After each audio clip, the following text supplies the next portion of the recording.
સુરતમાં શ્રી સમસ્ત વાટલિયા પ્રજાપતિ જ્ઞાતિ વિભાગ સુરત દ્વારા સમાજની એકતા અને સંસ્કૃતિને પ્રોત્સાહન આપવા માટે સ્નેહ મિલન અને આનંદ મેળા તથા રાસોત્સવનું આયોજન કરવામાં આવ્યું હતું, જેમાં મોટી સંખ્યામાં મહાનુભાવો હાજર રહેવા પામ્યા હતા.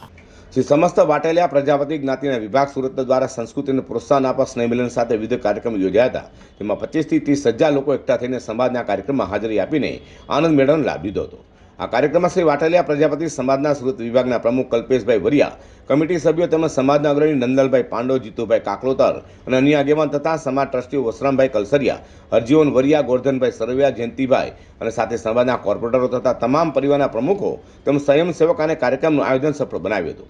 આ કાર્યક્રમનો હેતુ એવો હતો કે સમાજમાં એકતા બને અને દરેક સમાજની જેમ વાટલિયા પ્રજાપતિ સમાજ એકત્રિત થઈને સમાજ મજબૂત બને એ હેતુસર કાર્યક્રમનું આયોજન કર્યું હતું. તો સાંસ્કૃતિક અને આનંદ મેળો, રાસ ગરબા વગેરેનું સ્નેહ મિલનનું પ્રથમવાર આયોજન કરીને શ્રી સમસ્ત વાટલિયા પ્રજાપતિ જ્ઞાતિ સુરત વિભાગના સમાજનું ગૌરવ વધાર્યું છે. અને સમાજ પ્રમુખ તથા આગેવાન દ્વારા કહેવામાં આવ્યું હતું કે જ્યારે સમાજનું કામ પડશે કે કોઈ પણ પક્ષપાત વિના શ્રી સમસ્ત વાટલિયા પ્રજાપતિ જ્ઞાતિ સમાજ એકત્ર થશું. આવનાર સમયમાં એક મજબૂત સંગઠન થશે તેવો મીડિયા દ્વારા લોકોને સંદેશ પણ આપ્યો હતો. શ્રી સમસ્ત વાટલિયા પ્રજાપતિ જ્ઞાતિ સુરત વિભાગ પ્રમુખ છે કલ્પેશ વરિયા. આજે શું કાર્યક્રમ રાખવામાં આવ્યો હતો? આજે સમસ્ત વાટલિયા પ્રજાપતિ સુરત વિભાગ દ્વારા સ્નેહ મિલન, આનંદ મેળો સાથે સાથે રાસોત્સવ ત્રિવેણી સંગમનું આયોજન કરવામાં આવ્યું હતું. મહેમાનમાં કોણ કોણ ઉપસ્થિત હતા?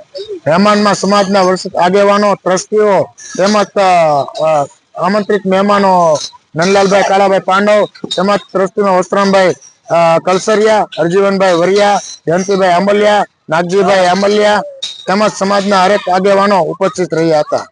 મારું નામ નંદજીભાઈ પાંડવ. આજ રોજ અમારા સમસ્ત વાટલિયા પ્રજાપતિ વિજ્ઞાન સુરત તરફથી એક આયોજન હતું, સ્નેહ મિલનનું હતું, રાજગરબાનું હતું અને આનંદ મેળાનું હતું. આ આયોજન કરવામાં અમને અમારા પ્રમુખ શ્રી કલ્પેશભાઈ વરિયા અમારી એવી ભાવના હતી સમાજ એક થાય એના માટેનું આયોજન કરેલ હતું. તો પરિસ્થિતિ જોતા એવું લાગ્યું કે અમને એવું લાગ્યું 5,000 જેટલું માણસ થશે આયોજનમાં.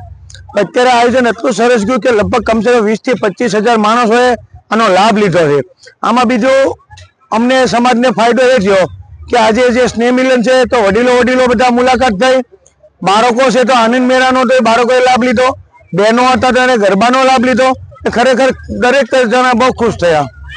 સુરતમાં રહેતા દરેક સમાજ દ્વારા સ્નેહ મિલન સમારોહનું આયોજન કરાઈ રહ્યું હોય ત્યારે પ્રજાપતિ સમાજને એક તાંતણે બાંધવા સુરતમાં પણ સ્નેહ મિલન સાથે હવે આનંદ મેળો અને રાસોત્સવનું કરેલું આયોજન સમાજના લોકોએ વધાવી લીધું છે.